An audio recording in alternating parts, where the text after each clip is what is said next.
너에게도 나에게도 보편적인 사실이 있다고 하면 우리는 실패를 경험한다고 하는 것입니다. 승부하는 사람들, 모든 사람들의 배후에는 언제나 실패의 아픔이 있었습니다. 한 번 실패하고 한 번 넘어질 때에 너는 이제 망했다, 너는 이제 끝장났다, 다시는 일어나지 못할 거야, 너는 온갖 것이 다 망가지고 말았어, 회복되지 아니할 거야. 사단은 끊임없이 우리를 속이고 있습니다. 그러나 성령님에게 우리가 귀를 기울여 보면 이제부터 시작이야. 너는 다시 일어날 수 있어. 멋지게 일어날 수 있어. 망해도 순종해 보고 망하겠습니다 라고 하면 하나님이 반드시 도와주십니다. 믿으시기를 바랍니다. 인생 여정에는 길도 없고 방향도 없습니다. 하나님만 따라가면 승리의 자리에 도착하게 될 줄 믿습니다. 하나님이 우리를 이끌어 주실 것입니다. 혼자 실패하고 넘어져서 깨어지신 분 계십니까? 오늘 밤 하나님의 손에 붙들려 다시 일어나시기를 바랍니다. 한 번의 승리에서 자만하지 마시고, 한 번의 실패에서 절망하지 마시고, 전능하신 하나님 그분의 손에 붙들려 그분과 함께 인생을 헤쳐가시기를 바랍니다. 여러분의 손을 붙들고 함께 걸어가 주실 것입니다. 여러분의 등 뒤에서 여러분에게 언제나 힘을 더하여 주실 것입니다.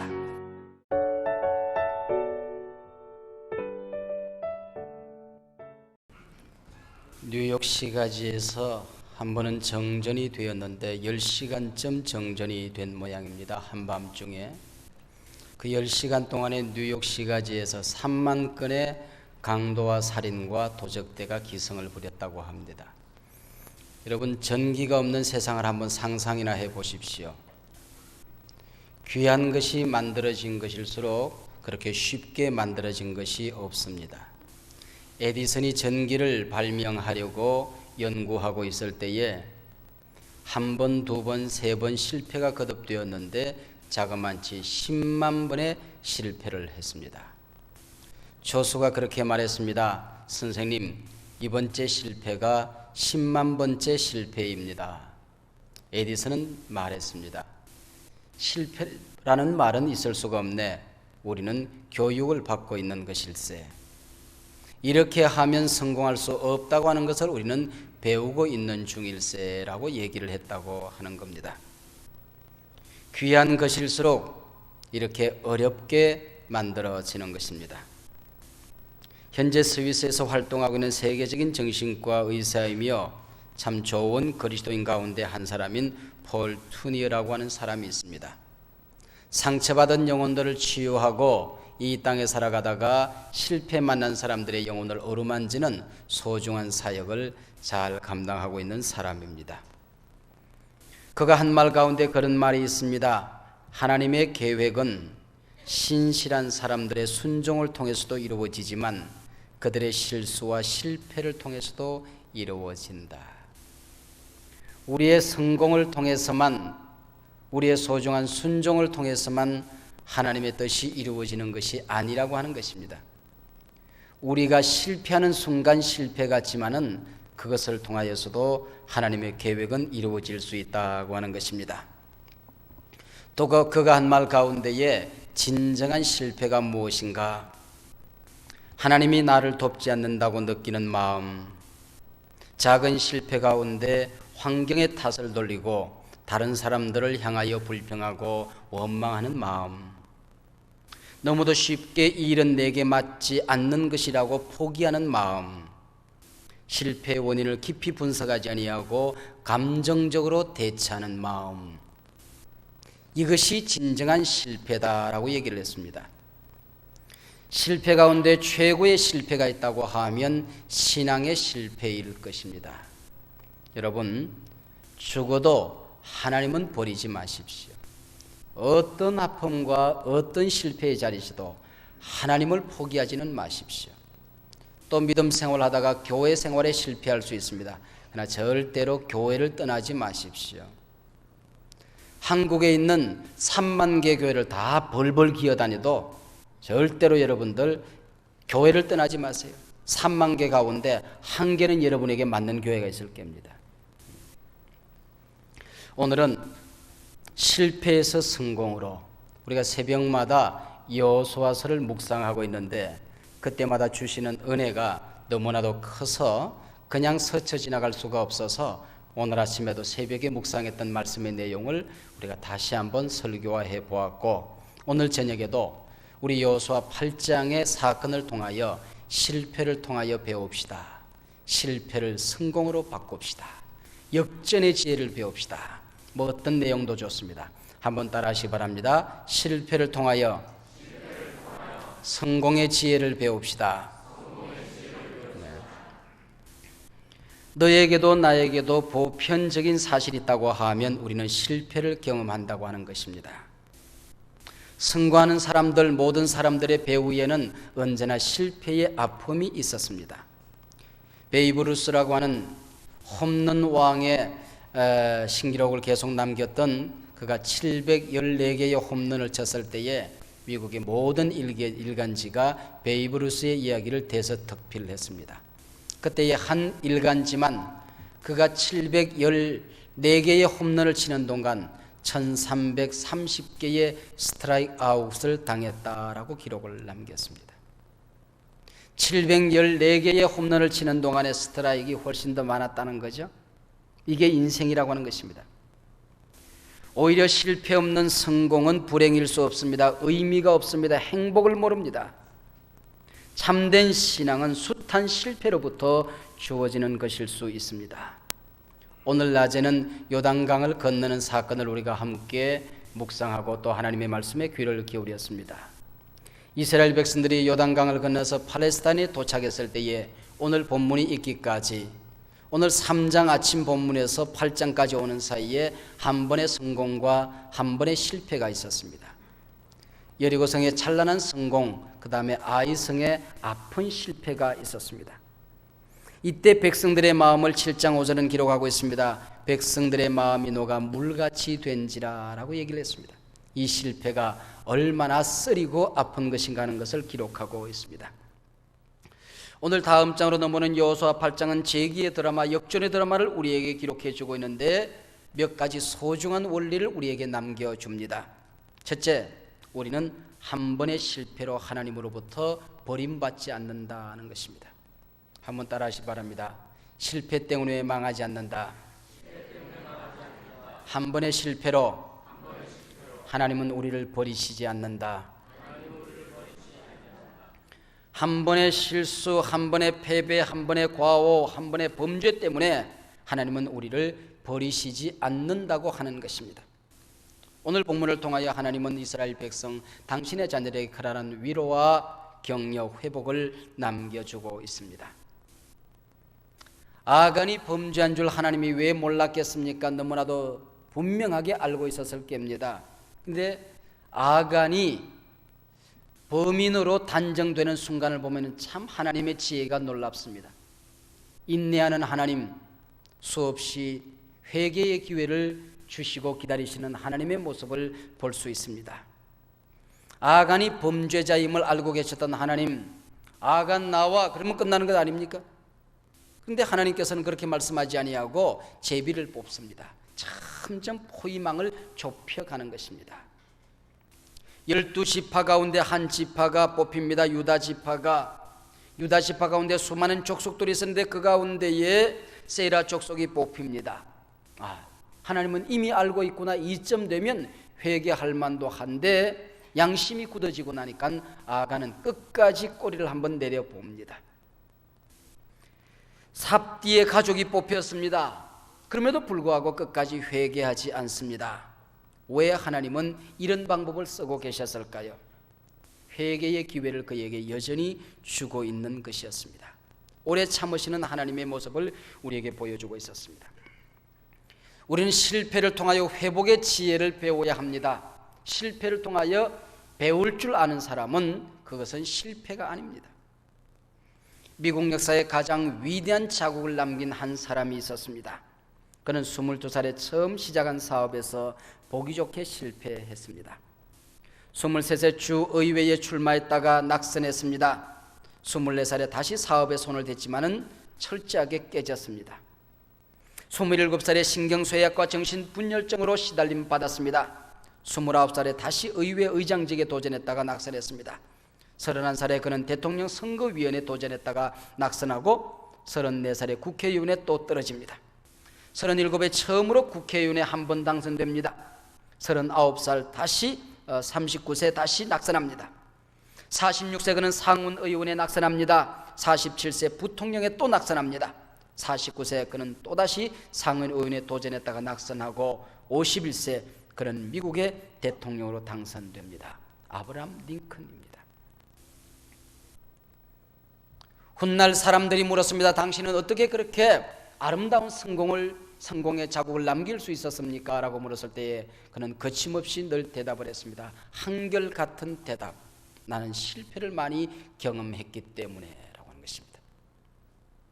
그가 가장 좋아하는 것은 로마서 8장 28절이었습니다. 하나님을 사랑하는 자 곧 그 뜻대로 부르심을 입은 자들에게는 모든 것이 합력하여 선을 이루느니라.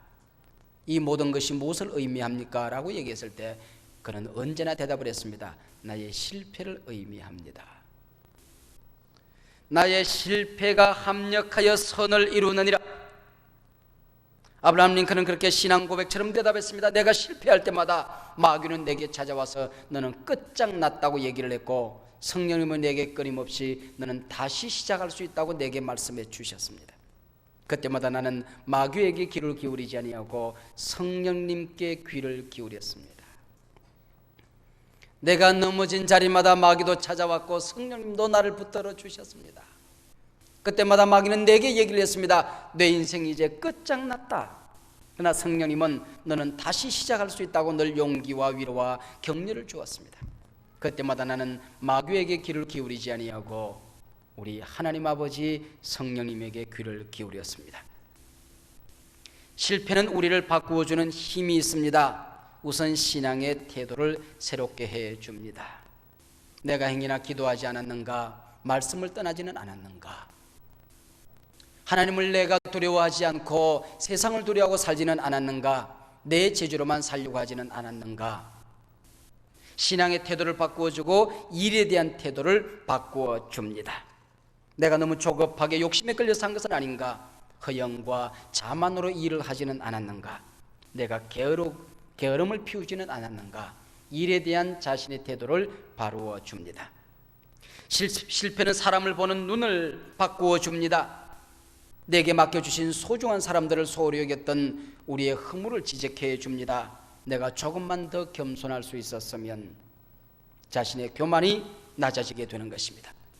열등감 때문에 나는 사람을 잃어버리지는 않았는가? 우월감 때문에 다른 사람들에게 상처를 주지 않았는가? 사람들을 발견케 해줍니다.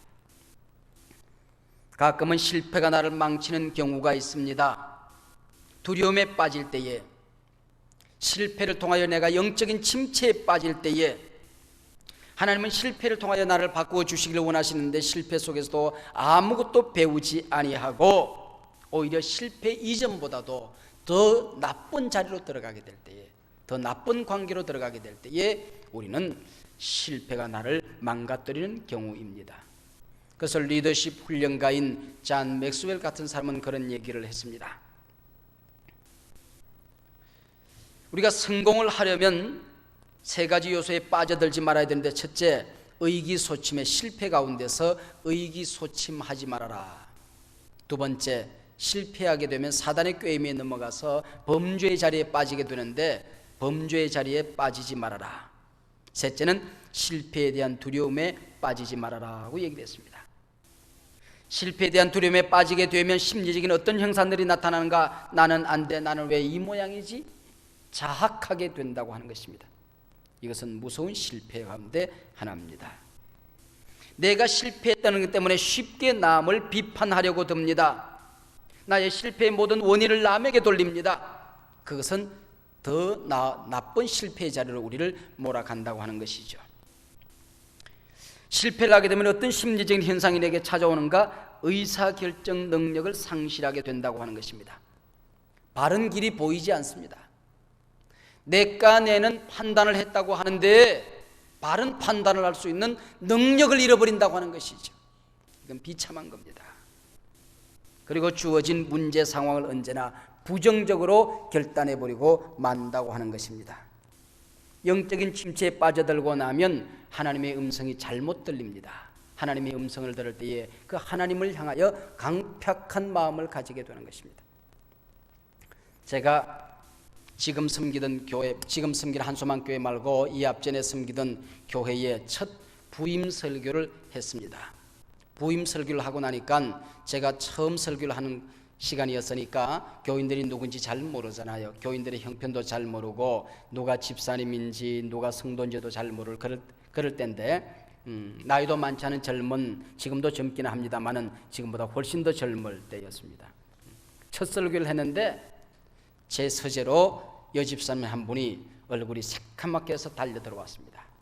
그러더니 내 성경책을 한 번 들었다가 땅에 꽉 놓더니, 목사님, 어떤 니언이 내 형편을 목사님에게, 그때는 전도사였습니다, 전도사님에게 꼬치꼬치 다 고자질했습니까? 오늘 설교 나들라고 한 설교죠? 이러고 따지고 드는 겁니다. 얼마나 당황스러웠겠습니까? 아니, 제가 부임 설교를 했는데 어떤 니언이 내 형편을 부임하자마자 꼬치꼬치 다 고자질을 해가지고 나를 콕콕 찌르는 설교를 할 수가 있습니까? 그 니언이 누굽니까? 하고 손가락을 해치를 해자는데 여집사님 손가락이 내 콧구멍에 들락날락 할 뻔했습니다. 얼마나 기가 찹니까? 저도 혈기가 남아있을 테니까 제가 책상을 꽝 치면서, 이봐요, 내가 당신 같은 사람 혼자 들으라고 내가 설교했겠어? 당신 마음에 걸리면 회개하면 되는 거지. 아니, 교역자가 설교를 하면 한 사람들하고 설교하겠어? 당신들하고 설교하면 당신이, 하나님이 당신 사랑해서 하는 것이니까 회개하면 그만인 게고, 많은 교인들을 떠가고 당신들하고 설교하겠어? 어디서 배워먹은 그런 신앙 자세야? 그러고 싶은 마음이까지 팍 올라오는데, 나도 점잖은 사람이니 그럴 수는 없지 않겠습니까?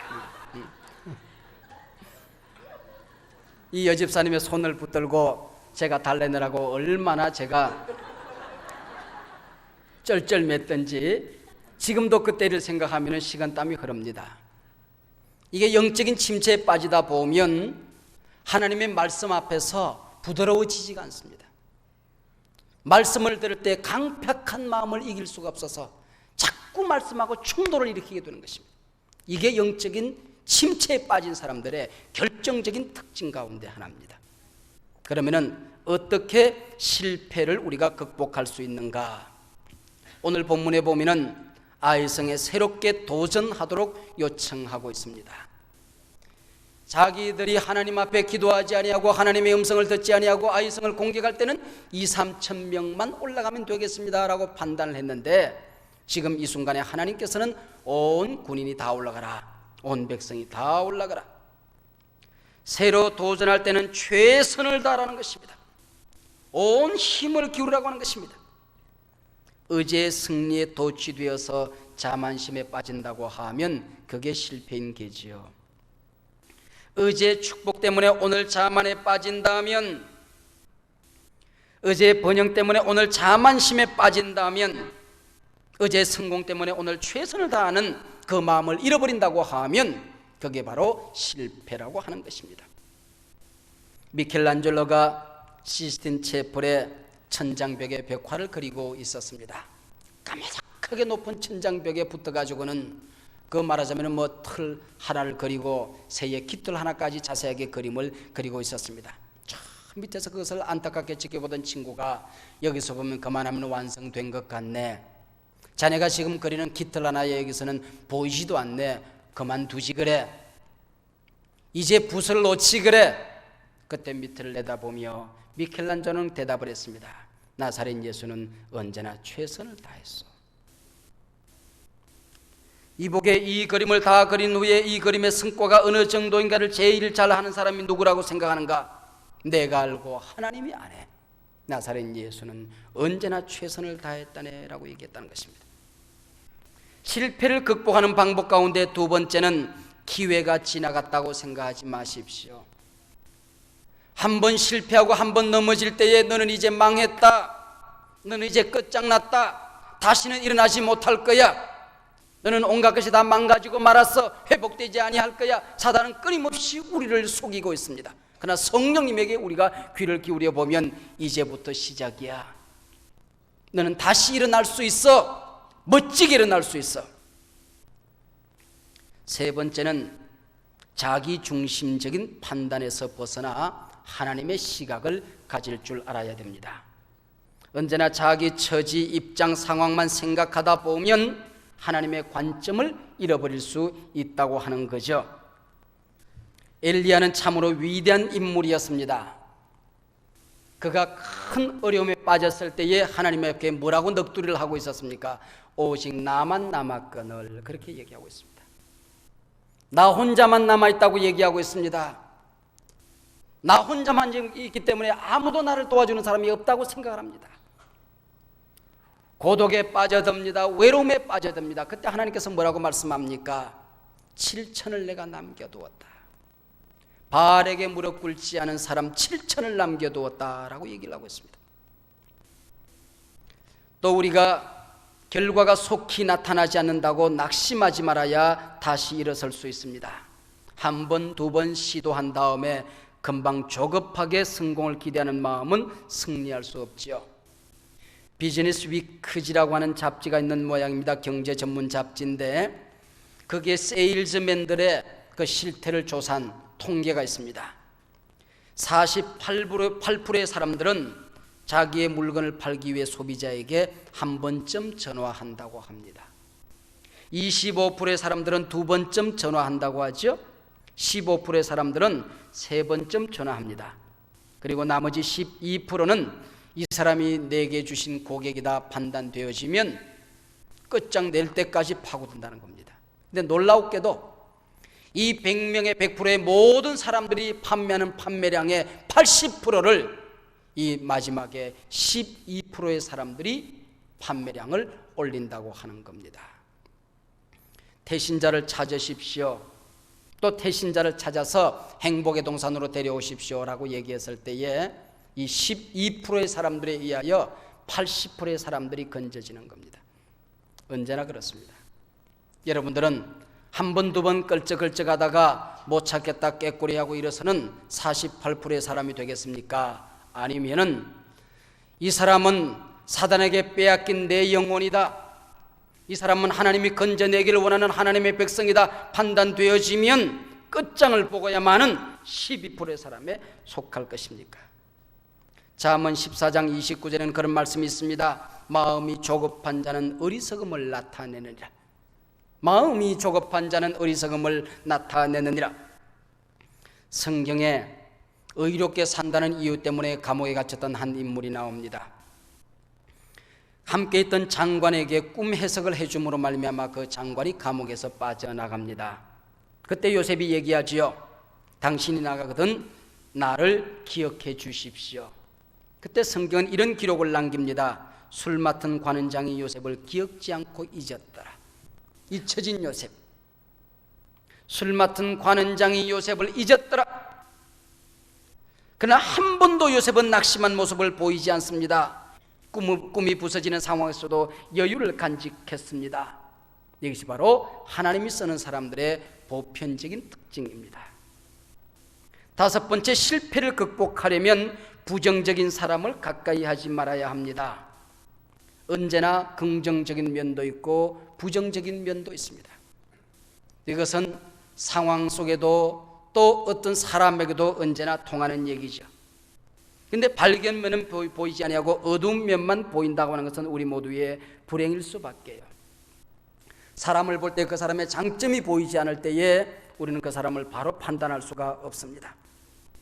남을 비판하는 재미로 사는 그런 침체된 그리스도인들도 있을 수 있습니다. 이런 사람들은 점점 그 영혼이 녹슬기 시작하고 자신의 삶을 망가뜨리고 다른 사람들의 삶도 망가뜨리게 되는 것입니다. 이런 사람을 가까이 하지 말아야 성공할 수 있다고 하는 겁니다.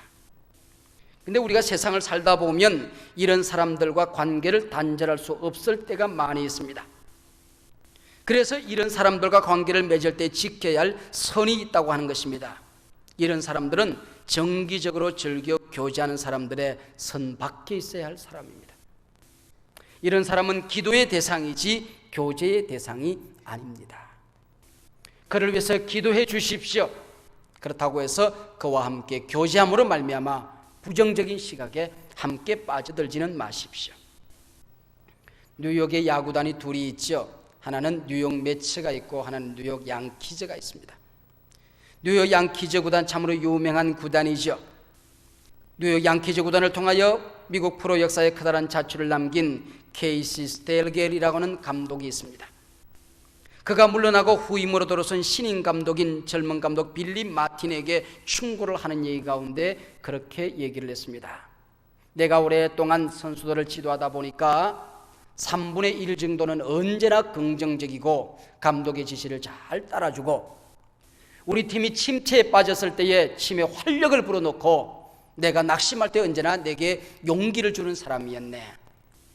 3분의 1은 언제나 내가 낙심하고 있을 때에 내 뒷꼭지를 치는 사람들이었고 언제나 부정적인 시각으로 내 지시를 따라주지 않는 사람이 3분의 1이었네. 또 나머지 3분의 1은 언제나 중립에 서 있던 사람이네.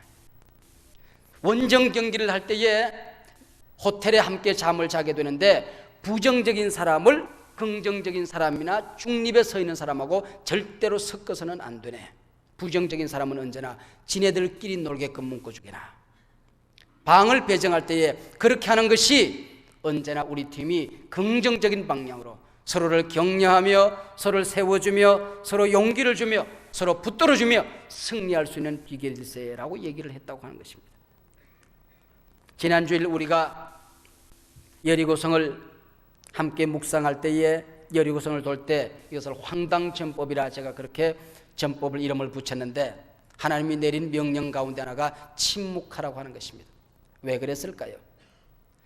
황당전법을 이해가 됐겠습니까? 납득이 됐겠습니까? 용납이 되었겠습니까? 그러니 이러다가 이건 망하는 거 아니야? 제 양반들 성문 열고 나오면 이대로 우리는 몰살하는 거 아니야? 돈다고 성문이 무너질 제사, 이거 말도 안 되는 왜 이 짓거리들을 하지? 틀림없이 부정적인 말을 하는 사람이 있었을 것이라고 하는 겁니다.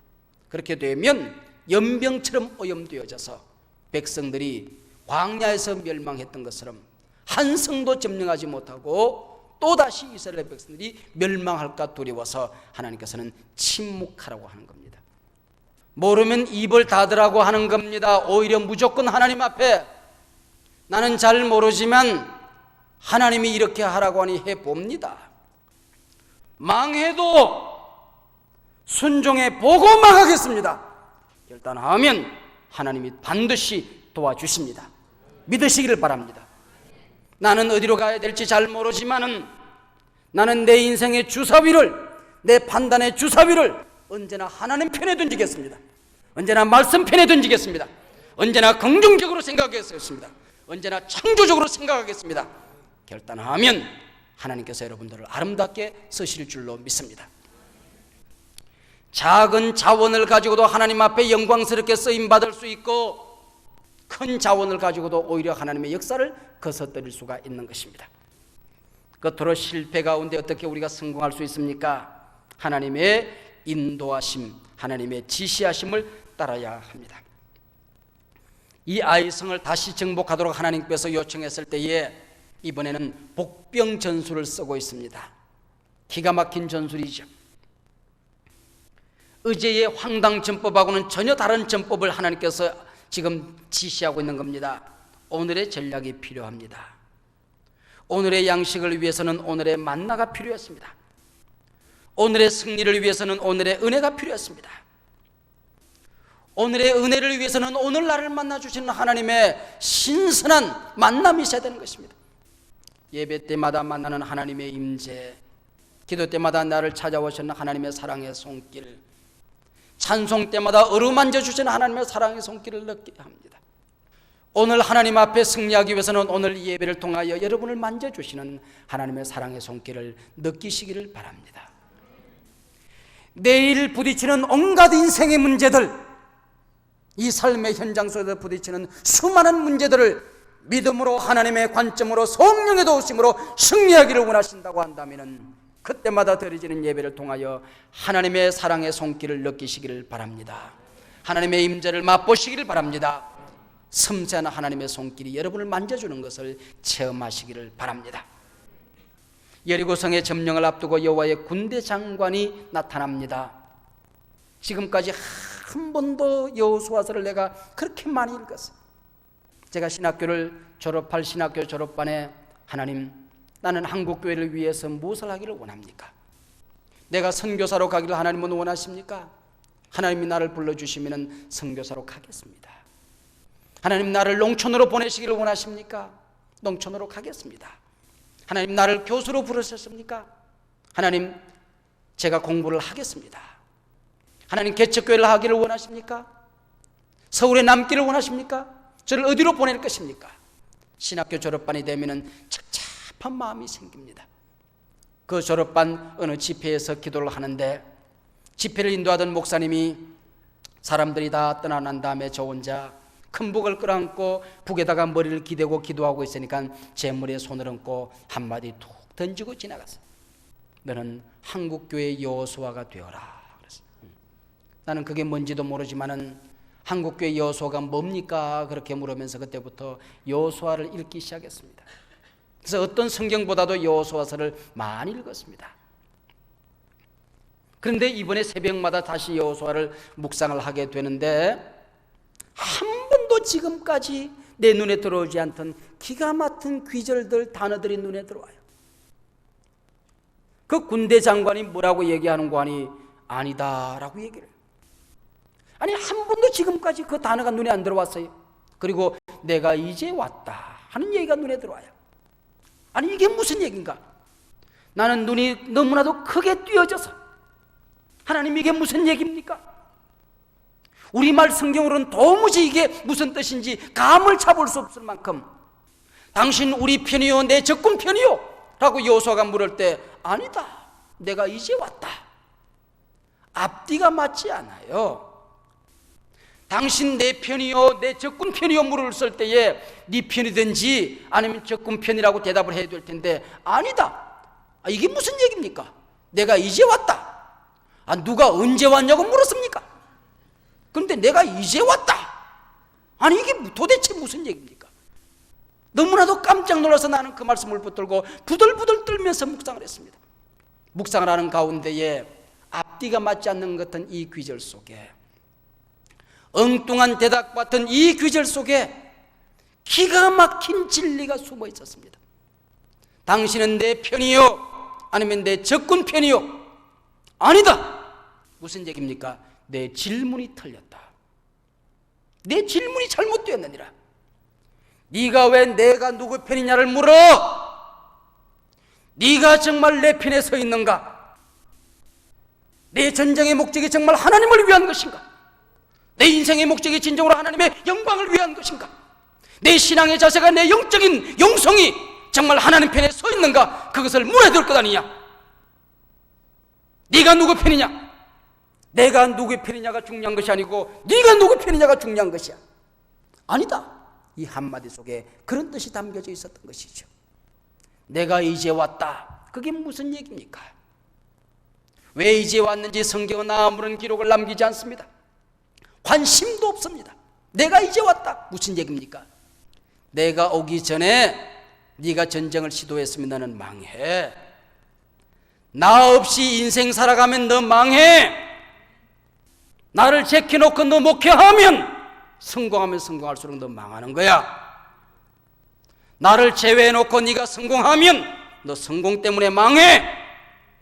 나와 함께하는 실패라고 하면 그런 실패가 아니고 멋진 성공일세. 할렐루야. 내가 이제 왔다. 나와 함께 만사를 하는 거야.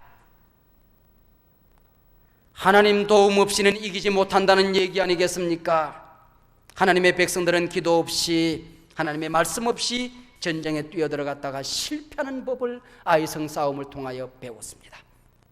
하나님과 함께 가게 될 때, 내가 최선을 다하게 될 때에 하나님 나를 얼마나 멋지게 승리하도록 도와주신다는 것을 그들이 체험하게 되는 것입니다. 오늘 아침 함께 요단을 건넙시다. 마지막 결론이 무엇이었습니까? 하나님이 이루어 가십니다. 하나님이 이루어 가십니다. 우리가 전도하는 것보다도, 우리가 예배당 문을 열고 힘있게 복음을 전하는 것보다도 예배당 문이 닫혀지고 목사들이 전부 다 감옥에 끌려가서 그냥 기도만 하고 있고 하나님의 이름도 부를 수 없었지만은 100만의 사람들은 다 물론 찬송 한마디 함께 모여서 할 수 없었지만은 저 지하실 벽에서 하나님이 역사하실 때에 100만의 그리스도인들이 1억의 그리스도인들로 폭발적으로 늘어난 역사를 하나님이 감당하셨습니다. 아프리카 콩고에서 일하고 있던 스티븐슨 선교사의 수기 가운데 그런 얘기가 나옵니다. 저 빈들 깊은 정글에 들어가서 오두막을 지어놓고 그 오두막 앞을 지나가는 사람들이 들어와서 깊은 밤중에 불빛을 보고 지나가서 들어오면 그들을 붙들고 식사를 대접하며 복음을 전하곤 했습니다. 어느 날 한 백인 청년 둘이 불빛을 보고 정글을 헤매다가 찾아 들어왔습니다. 함께 밤을 지새우며 이런저런 얘기를 하며 함께 복음을 나누곤 있었습니다. 이 청년은 진서강을 찾아가고 있는 젊은이들이었는데 우리가 진서강을 찾아가려고 하면 어느 길로 가면 되겠습니까? 이때 스티븐슨은 대답을 합니다. 이 정글 속에는 길이 없습니다. 그렇다고 하면 어느 방향으로 가면 되겠습니까? 방향을 가르쳐 주어도 당신들은 찾아갈 수가 없습니다. 아닙니다. 우리는 오늘 밤 진서강에 도착을 해야 합니다. 저희들에게 길을 가르쳐 주고 저희들에게 방향을 가르쳐 주십시오. 아니요, 길도 없고 방향도 없습니다. 그럼 어떻게 하면 좋습니까? 내가 당신들을 인도할 것입니다. 내 뒤만 따라오면 됩니다. 인생 여정에는 길도 없고 방향도 없습니다. 하나님만 따라가면 승리의 자리에 도착하게 될 줄로 믿습니다. 하나님이 우리를 이끌어 주실 것입니다. 혼자 실패하고 넘어져서 깨어지신 분 계십니까? 오늘 밤 하나님의 손에 붙들려 다시 일어나시기를 바랍니다. 한 번에 승리해서 자만하지 마시고 한 번에 실패해서 절망하지 마시고 전능하신 하나님 그분의 손에 붙들려 그분과 함께 인생을 헤쳐가시기를 바랍니다. 그분의 등 뒤만 따라가시기를 바랍니다. 그분의 뜻을 따라가시기를 바랍니다. 하나님께서 앞장서 인도해 주실 것입니다. 여러분의 손을 붙들고 함께 걸어가 주실 것입니다. 여러분의 등 뒤에서 여러분에게 언제나 힘을 더하여 주실 것입니다. 나의 등 뒤에서 언제나 잔잔한 미소로 나를 바라보시며 바른 길로 가거라. 하나님 내게 말씀해 주실 것입니다. 우리 자리에 모두 함께 일어나서 우리 찬송 한 장 부르고 함께 우리 통성으로 기도하도록 하겠습니다.